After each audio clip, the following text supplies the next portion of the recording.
So this particular weekend we decided to stretch the 20 car's legs a little bit more than what we typically do. Normally you would find this car racing in SCCA T1 class, but this particular weekend we decided to challenge ourselves and we entered it in the FARA Racing Series MP1B class.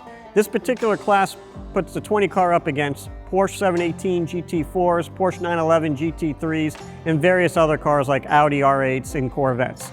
So we were pleasantly surprised where we qualified for this race. We qualified third in class, and we ended up finishing second. If it wasn't for some fuel pickup issues that we're currently sorting out, we would have ended up finishing first in class.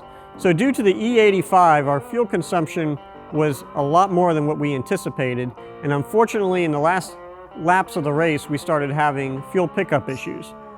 Essentially the 20 car was running out of fuel, and unfortunately that relegated us to second place in class. Here are some highlights from that race.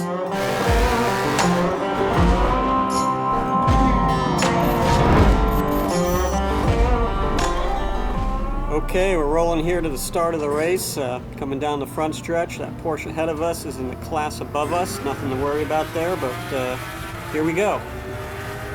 You got a great jump, obviously front stretch of Homestead. You get to see a difference in horsepower going into turn one. Always a very tricky turn. Yeah, our competition fortunately was on the outside lane, so he had a bad lane going through here and actually helped us get the position on him and move to first in class. One of the neat things about running in multiple classes, as you can see here, obviously the Porsche ahead of us, but the other cars that are out on track, and there were, I believe, 6 total classes running together at this event.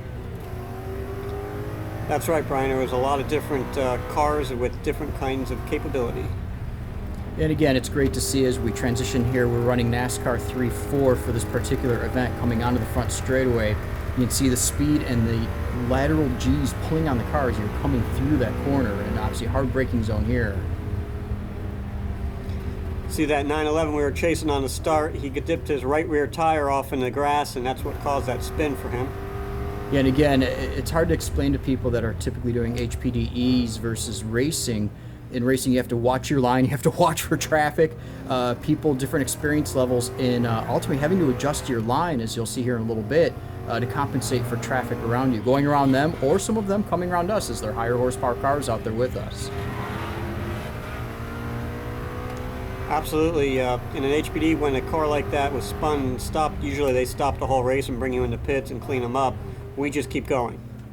And this one, again, was another example of different skill sets. Obviously, not to toot our own horns a little bit, but a guy in the Corvette was in a little over his head, or possibly maybe was wearing New Balance shoes. Not entirely certain what was going on there. But here, clearly a car passing under yellow and would likely be serving a penalty. Glenn, can you confirm that?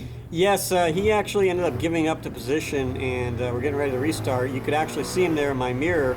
He tried to jump start and misjudged that, and which cost him dearly. Gave us a really good jump on the start of the race here and pushed him way back in the field, which was good because he was in our class. Okay, what has me more concerned right now is this Corvette that we're not racing, and he's got me concerned for a lot of reasons. What was it like racing with some of these other cars?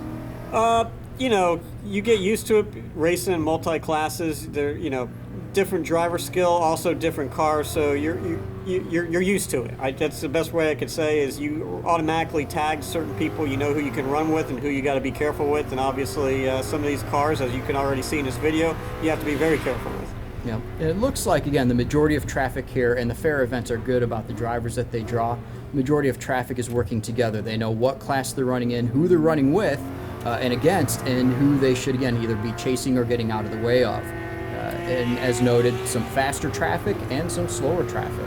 Yeah, as you can see here, this 911 that was racing in our class, this time around he was in the better lane, and I was on the outside, which was the dirty part of the track. Wasn't able to get the power down, and he was able to get around us and move into first position. So now we're running in second, coming out of the hairpin onto the backstretch. And it's important to note that although these 911 GT4 cars are ultimately as close to a production car as these types of cars are, that was a factory purpose-built race car. Is that correct? That is correct. Those are factory-built. This particular one's a GT3, 911 GT3. It's not a GT3 class car, but it's a 911 GT3 is a cup car, I believe, is what the designation is. And the nice thing about that car is they have traction control. They also have a sequential shifter, so if you watch closely, when it comes to the straightaways, he doesn't have to lift to shift. He's just banging gears where I'm still having to lift to pull my next gear. Yep, and they've got obviously a lot of aero introduced into that car. We've been working on this quite a bit, and you see the difference here. I mean, the fact that we're literally right on his tail. Again, a nice experienced driver, and nice experience driving on your part as well. Yeah, you can see a lot of differences between the cars. Like, for example, if you look closely, that 911's got a side window, which actually helps a lot with the aero on the banking, where our car actually doesn't have a side window. So we're dragging a lot more air because we get a big pocket of air inside the car having that window open like that.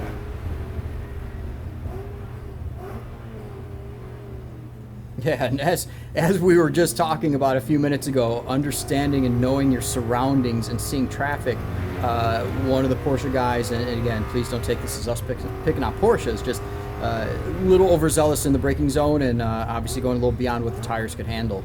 It's easy to get caught up in miss your braking points when you're trying to focus on setting up a pass, and that's a little exactly bit of red mist. Right, and that's exactly what he did. It's this particular Porsche that we're racing right now, he's actually racing for second in class, and as you can see, the 911 here is having some issues, which was an inopportune time for him, but it worked out well for us because once we got clear of some traffic here, we were able to work around them and use the draft to our advantage and get around them here on the front stretch. And what's, again, important to note is that it was extremely hot this day, and we're running a spec hand-cooked tire racing slick, as were the competitors. And making better use of your tire, being able to keep the tires a little cooler, keeping tread on them longer, ultimately pays off. Whether it be a mechanical issue or a grip issue, this is where we're able to take advantage and move along. Absolutely, Brian. As you can see here now, we're going to start having some issues, I believe, with our fuel pickup, and you'll see that become more evident as we go along with this race, and ultimately is what lost us this race, because as of right now, we're sitting first in class. Right, so again, just as we took first with mechanical problems, we're fighting to retain it, dealing with some, I don't want to say mechanical problems, but something that we need to correct on the car ultimately, an update for the level of competition now that we're able to achieve with this very car.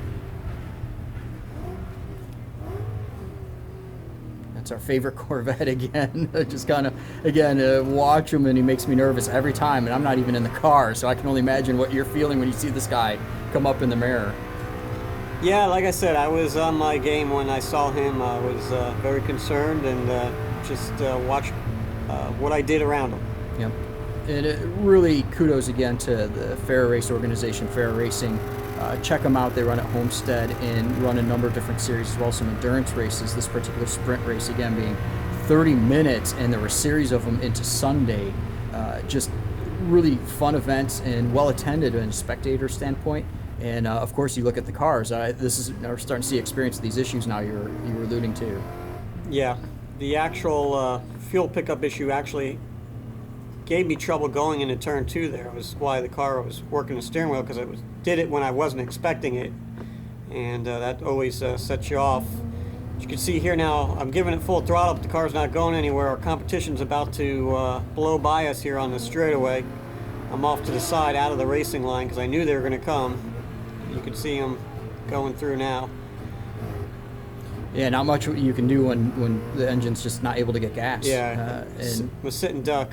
I can kind of feel your frustration right now. I was very frustrated. Fortunately, here it came back. I got my car again, and we're going after them now.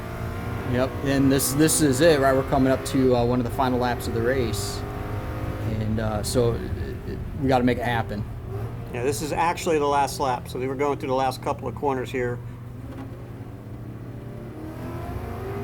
Same thing, fighting tires, fighting traction, trying to keep them under you. APR wing, of course, really helped tremendously with that. This is going to be a fight for second here coming down the line, and I'm going to lose the throttle again here as we cross the line. You see the RPMs laying up, and I was at full throttle. That's because the car quit. Meanwhile, our competition's going off there. The guy who finished first in 911, I don't know what happened to him, but he went straight off there at turn 1. I believe an engineer would say that those brakes were perfectly efficient in Yes. their usage. So yeah, here's a little silence. We're dead stick now. I think I hear a little sense of frustration. Yep, there it is. Might have to add some bleeps and beeps here coming up, but the reality, this is racing. This is what drives us and motivates us to go out and try harder, push more, and develop equipment and parts, ultimately. Absolutely. We learn a lot when we go out to these races, and we certainly did again with the fuel system. And the reality is not the finish that we had hoped for, but it was very fun, a lot of interest from other drivers, and really just a great time out of the track. Absolutely.